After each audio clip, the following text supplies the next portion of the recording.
Bonjour à tous, mon nom est Jérôme Lafrenière, directeur de la propriété intellectuelle chez Engen. Ce vidéo est un survol des aspects d'une demande de projet Engen touchant l'API. Pour tous les détails, merci de consulter les guides publiés sur le site du programme.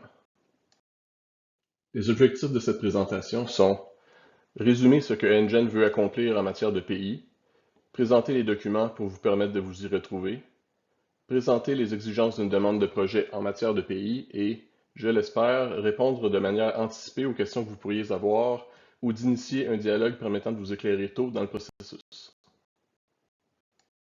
Engen veut travailler avec les partenaires de projet pour accomplir ce qui suit. S'assurer que les exigences du programme envers la gestion de l'API soient respectées. Nous allons discuter davantage dans la prochaine section.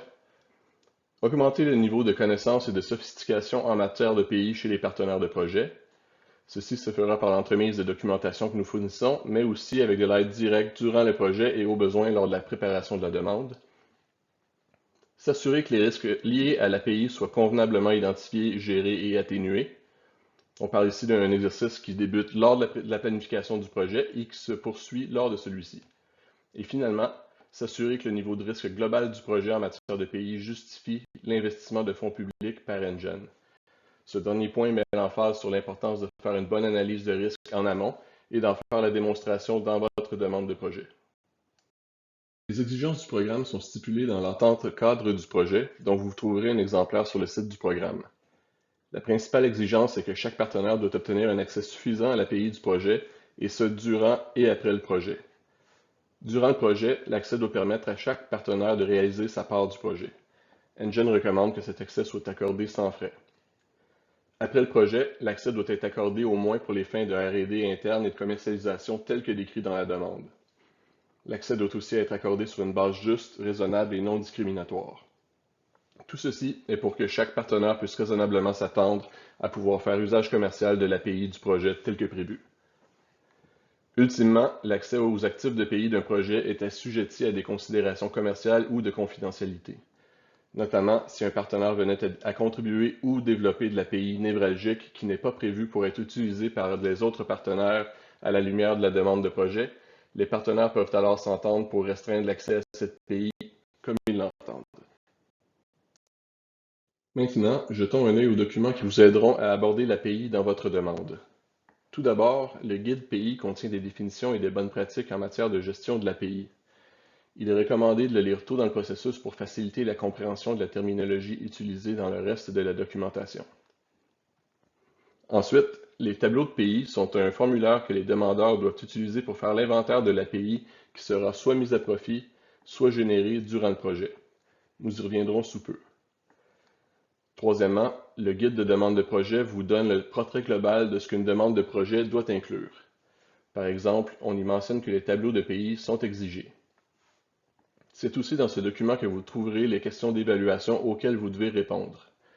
Dans les suggestions qui les accompagnent, vous verrez qu'il est recommandé d'aborder certains sujets en lien avec l'API dans vos réponses à certaines questions. Et finalement, nous avons le guide financier. Entre autres, ce guide indique des critères d'éligibilité pour le remboursement de certaines dépenses en lien avec l'API. Notez que seules les PME sont éligibles pour faire rembourser ces dépenses. Il y a aussi un plafond de 200 000 $ par PME. Nous recommandons fortement de contacter un agent de brevet pour discuter de vos objectifs et des travaux associés pour obtenir un estimé des coûts. Cette discussion peut aussi servir à renseigner les tableaux de pays. Si un estimé ne peut être obtenu en temps utile, nous recommandons que les PME prévoient un budget d'au moins 50 000 $. Cette somme peut couvrir les dépenses raisonnables liées à l'analyse de liberté d'exploitation, à la recherche en brevetabilité et au dépôt d'une demande de brevet pour une technologie. Jetons un œil aux principales définitions fournies par le guide pays. Un actif de pays est généralement l'ensemble de l'information qui définit ou enseigne une technologie, par exemple un système, un procédé ou un produit, et ce en tout ou en partie. Certaines technologies peuvent être subdivisées en plusieurs actifs sur la base qu'ils peuvent être individuellement détenus, exploités, octroyés sous licence ou vendus. Ensuite, un actif de pays d'amont est un actif de pays créé avant le projet, qu'un partenaire de projet contribue pour qu'il puisse être utilisé ou amélioré dans le cadre du projet. Ensuite, un actif de pays d'aval est un actif de pays dont la création par un ou plusieurs partenaires est prévue dans le cadre du projet.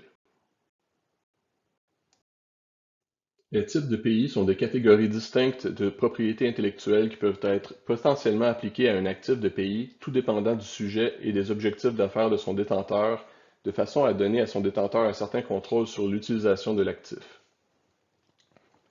Un item de pays correspond à une utilisation appliquée d'un type de pays pour un actif. Bien souvent, il y a plus d'un item de pays pour un même actif. Par exemple, les brevets, qui impliquent une divulgation publique d'informations, sont souvent utilisés en combinaison avec le secret commercial. Aussi, pour un actif de pays donné, il peut y avoir plus d'un item de pays du même type. En plus des définitions, le guide pays offre aussi des conseils généraux et des bonnes pratiques en matière de planification et de gestion de l'API. On y couvre la composition de l'équipe responsable de la gestion, les sujets typiquement couverts dans les politiques de pays, une liste d'objectifs d'affaires typiques en lien avec l'API, et des détails à garder en tête lors de la formation d'un consortium de projets et lors de l'identification des actifs de pays du projet. En gardant en tête les définitions qui précèdent, nous pouvons maintenant regarder les tableaux de pays d'un peu plus près. Ces tableaux servent à décrire les actifs de pays du projet ainsi qu'à fournir d'autres attributs qui seront utiles au lecteur pour comprendre comment chaque actif s'insère dans le projet. Il y a deux tableaux, le premier est dédié à l'API d'amont et le deuxième est dédié à l'API d'aval. Chaque tableau inclut de l'espace pour 8 actifs de pays, chacun ayant de l'espace pour 2 items de pays sous-jacents. Naturellement, vous pouvez éditer les tableaux pour supprimer ou ajouter des lignes au besoin. Nous demandons de fournir une brève description pour chaque actif de pays. Cette description devrait être concise mais suffisamment explicite pour que le lecteur comprenne comment chaque actif s'insère dans le projet à la lumière du reste de la demande. Une brève description peut aussi être fournie pour chaque item de pays, ce qui peut s'avérer utile notamment si l'item s'applique uniquement à une partie de l'actif. Autrement, la description de l'actif peut aussi servir aux items sous-jacents. Les autres colonnes s'appliquent soit uniquement aux actifs, soit uniquement aux items. Pour cette raison, les cellules où aucune information n'est nécessaire ont été noircies. La première page du document fournit aussi des explications concernant l'information à fournir sous chaque colonne. Une fois que vos tableaux de pays sont prêts, le document doit être téléchargé sur le portail à l'endroit prévu pour joindre des fichiers. En guise de conclusion, voici quelques conseils généraux. Premièrement, lisez le guide pays tôt dans le processus pour vous familiariser avec la terminologie et avec les divers types de pays. Travaillez avec vos partenaires pour en arriver à une compréhension commune des actifs de pays du projet, avec une clarté absolue en matière de propriété et d'accès. Et, dans vos réponses aux questions d'évaluation, démontrez que vous avez rigoureusement et conjointement considéré les principaux enjeux liés à l'API, de façon à convaincre les évaluateurs qu'il est raisonnable de s'attendre à ce que votre consortium puisse mener le projet à terme et en exploiter les résultats commercialement. Merci pour votre attention et n'hésitez pas à me contacter pour toute question.